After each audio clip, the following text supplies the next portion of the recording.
जब ये paper leak हुआ और इस लीक पेपर के बेस पर रिजल्ट निकाला जा रहा है, तो ये अपने आप के अंदर असहनीय बात है। जो चुनावी लॉलीपॉप है, 100% बच्चों के भविष्य के साथ खेला जा रहा है। अभ्यर्थी किस रिजल्ट को सही माने और किसको गलत माने, ना उसके डॉक्यूमेंट्स की वेरिफिकेशन करी, ना ही उचित मार्क्स की वेरिफिकेशन करी। नमस्कार, पंजाब केसरी देख रहे हैं आप और मैं हूं जयपाल। लोकसभा चुनाव की तैयारियां जो है आम आदमी पार्टी की तरफ से सुशील गुप्ता जी जोरों शोरों पर लगे हुए हैं। कैथल में पहुंचे थे रणदीप सिंह सुरजेवाला के निवास पर, जहां पर जो ग्रुप डी की भर्ती हुई है उसको लेकर कई खुलासे किए हैं। बातचीत कर लेते हैं सीधा हम सुशील गुप्ता जी से। सर, स्वागत है पंजाब केसरी में।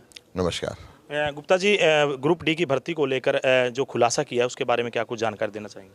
देखिए, खट्टर सरकार बच्चों के भविष्य के साथ खेलती है।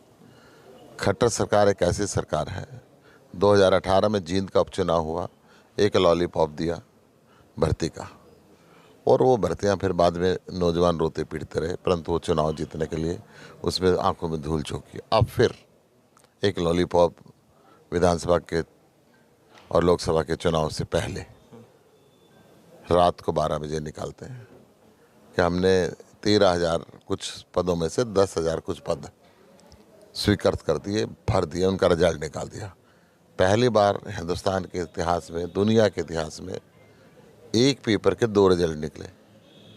अभ्यर्थी किस रिजल्ट को सही माने और किसको गलत माने, ना उसके डॉक्यूमेंट्स की वेरिफिकेशन करी, ना ही उचित मार्क्स की वेरिफिकेशन करी। हाई कोर्ट ने ये कहा था कि जो सोशो इकोनॉमिक फॉर्म के 5 नंबर हैं वो कंसिडर नहीं किए जाएंगे, उनको भी कंसिडर किया और रिजल्ट निकाल दिया। रिजल्ट निकाल के ज्वाइनिंग करा दी रातों रात। अब जिनके नंबर ज़्यादा थे वो छूट गए, जिनके नंबर कम थे वो भी आ गए। एक परेशानी तो ये है।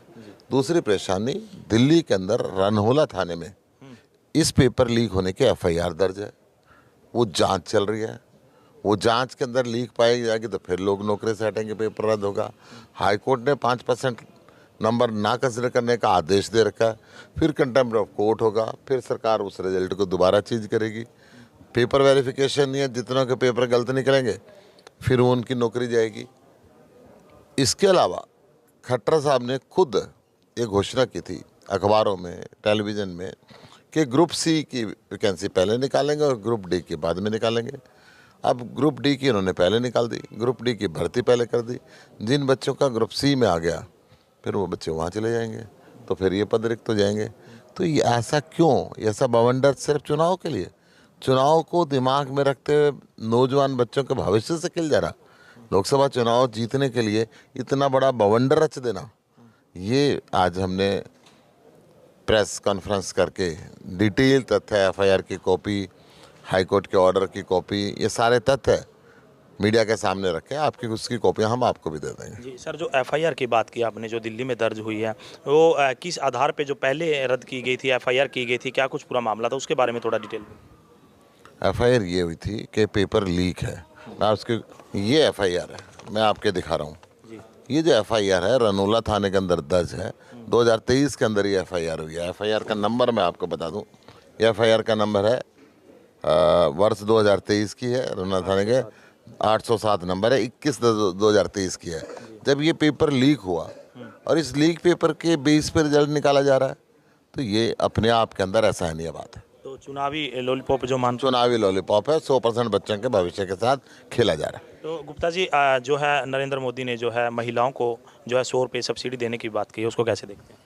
सिलेंडर, नरेंद्र मोदी की सरकार आने से पहले 414 रुपये का सिलेंडर होता था, 1100 रुपये का कर दिया, 200 रुपये कम कर दिए और कह रहे भाई अब नरेंद्र मोदी जिंदाबाद बोलो, नरेंद्र मोदी जिंदाबाद बोलो। अरे लूटते रहे तुम 5 साल तक, और उसके बाद अब चुनाव के समय 100 रुपये 2 बार कम कर दिए, फिर चुनाव खत्म होगा फिर आप बढ़ा दोगे।